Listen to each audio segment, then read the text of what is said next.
بسم اللہ الرحمن الرحیم۔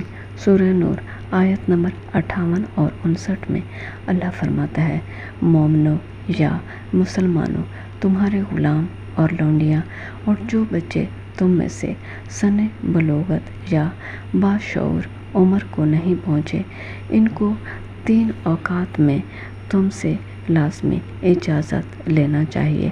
ایک تو صبح نماز سے پہلے، اور دوسرے گرمی کی دوپہر کو جب تم کپڑے اتار دیتے ہو، اور تیسرے عشاء کی نماز کے بعد۔ یہ 3 وقت تمہارے پردے کے ہیں۔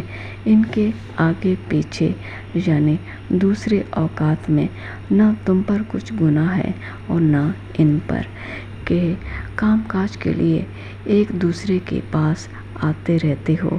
اسی طرح اللہ اپنی آیتیں کھول کھول کر بیان فرماتا ہے، اور اللہ بڑا علم والا اور بڑا حکمت والا ہے۔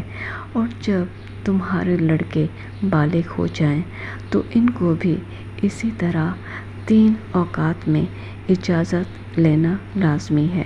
جس طرح ان سے پہلے بڑے آدمی یا ان کے بزرگ اجازت حاصل کرتے رہے ہیں، اسی طرح اللہ تم سے اپنی آیتیں کھول کھول کر، یعنی اللہ اپنا حکم بڑی وضاحت کے ساتھ بیان فرماتا ہے، اور اللہ جاننے والا اور حکمت والا ہے۔